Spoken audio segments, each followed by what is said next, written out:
Welcome to Mainland, your local regional television station, coming to you from the Nelson and Tasman region. In today's news, home loan affordability improves in Nelson, Nelson joins national action against TPPA, public opinion on New Zealand Postal Service, and Council releases report on Brook Camp. Home loan affordability in the Nelson region has improved slightly for first-home buyers. It now takes 52% of one median income to pay the mortgage on a medium-priced house purchased in February, according to the latest Roost Home Loan Affordability Report. That's a 2% drop on January, when it took 54% of a median income to purchase an average-priced home in Nelson. The median price was $345,000 in February. Despite affordability improving, Roost Home Loan says the median income for the typical buyer, aged around 30 to 34 years, is not high enough to pay the mortgage on a medium-priced Nelson home, even with a 20% deposit. However, the lower quartile-priced house is said to be affordable, and couples and families with more than one income may find a medium-priced house affordable. Nelson man Graham O'Brien is one of the driving forces behind national mobilisation this Saturday against the Trans-Pacific Partnership Agreement. Towns and cities across the country are preparing to send an unmistakable message to the government, saying that they don't want the TPPA because it will be bad for our communities. Some are worried about the price of medicines, others about the impact on local libraries. Tangata whenua are battling to uphold their treaty rights against foreign mining companies, and city councillors and unions fear that more local jobs could go and workshops close as government buys offshore. But for many it's simply a matter of democracy and sovereignty. Marches, rallies and events are planned in 15 different communities, large and small, on Saturday. Dr. Benjamin Pitt, a retired educator and professional artist, says the overt secrecy with which its planning has been conducted and its threat to democracy galvanised him into action. Rally organiser Sue Pugmire says if signed, the TPP can override our New Zealand laws, including the Treaty of Waitangi.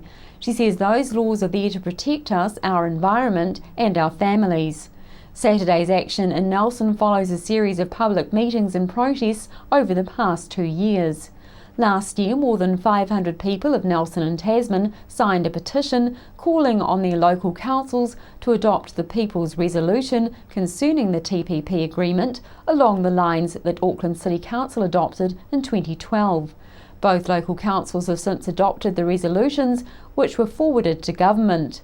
Nelson organiser Graham O'Brien says this shows how local democracy can work in practice. Chrissy Small recently caught up with Graham about the march planned in Nelson this weekend.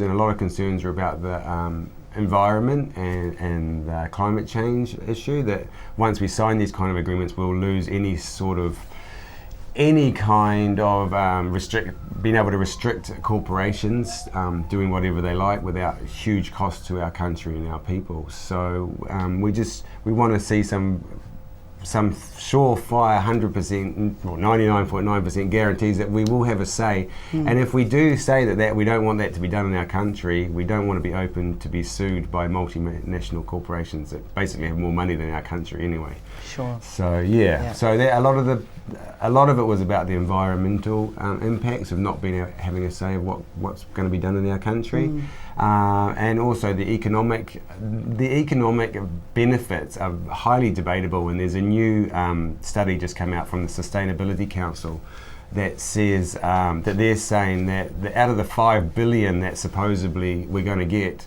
$4 billion of that is not even up to normal accounting practiced standards. So it's all up in the air now. And that study that does say we're going to get $5 billion from this agreement came out of Washington.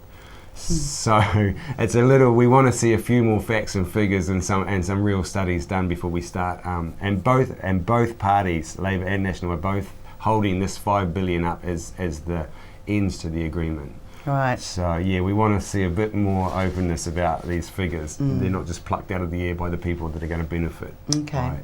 Okay.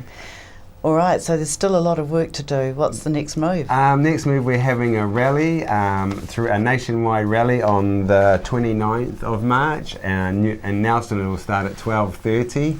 So 29th of March, 12:30. Please come down. We'll start at the eyesight, and once again we'll have a rally protest march up to the 1903 Square, Right. with a few speakers.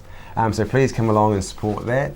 What we're going to ask everywhere around the country, because it's a nationwide protest, that they collect signatures, and then we will take those signatures to every council in the country and ask for them to debate and ultimately adopt this resolution as well. So hopefully we will get a bit more momentum throughout the country now. We've got 3 that have got the full resolution, so surely that's enough to start having other councils at least debate it and for the people in those areas. So there's Auckland, Nelson and Tasman. Tasman have adopted the full resolution, Yeah.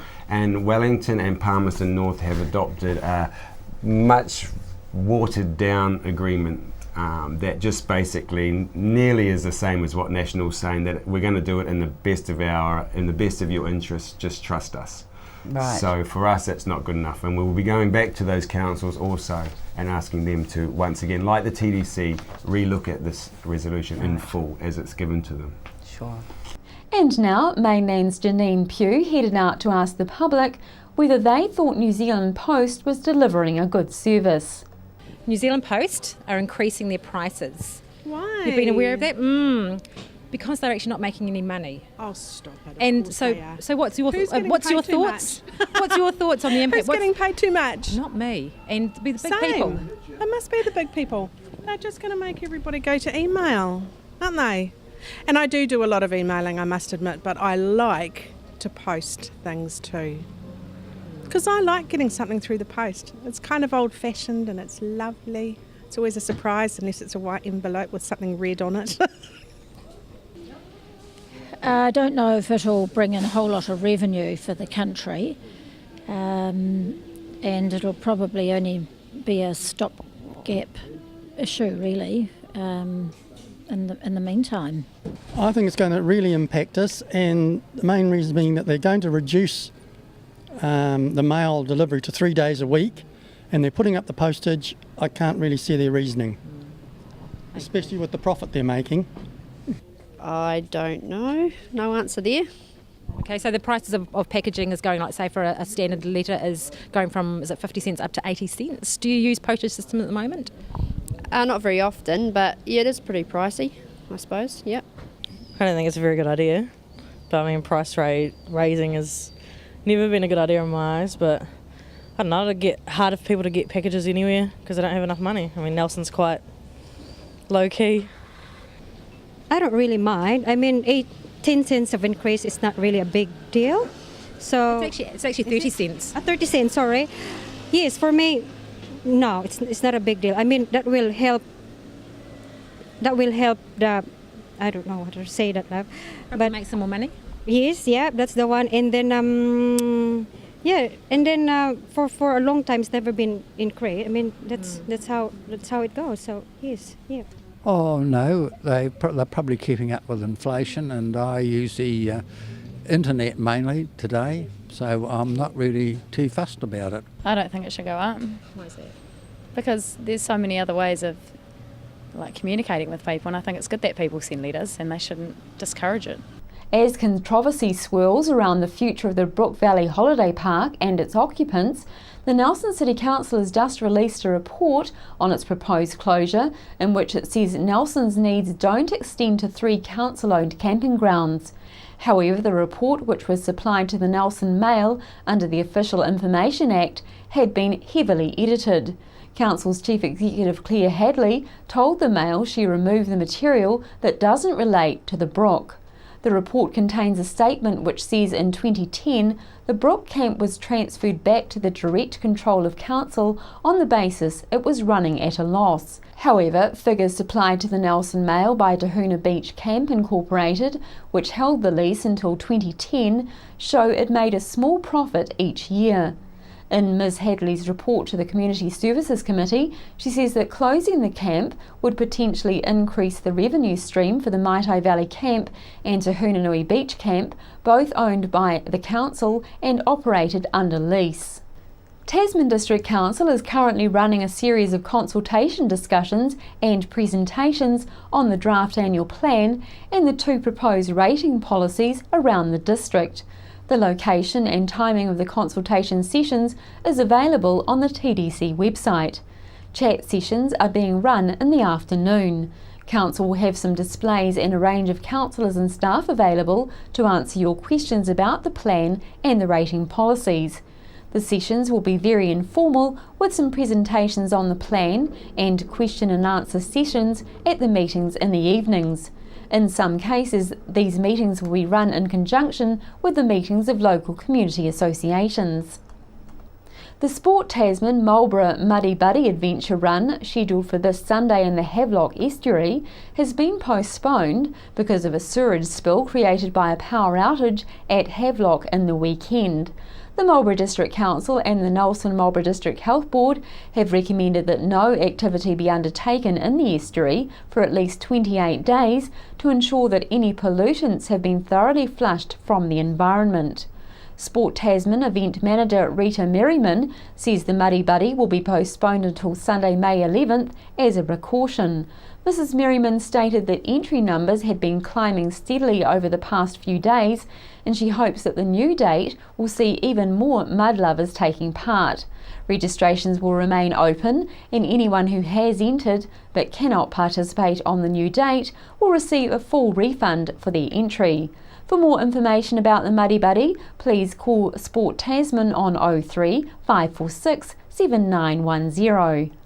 After the break, we'll bring you the latest weather update and some events and happenings coming up from around the region.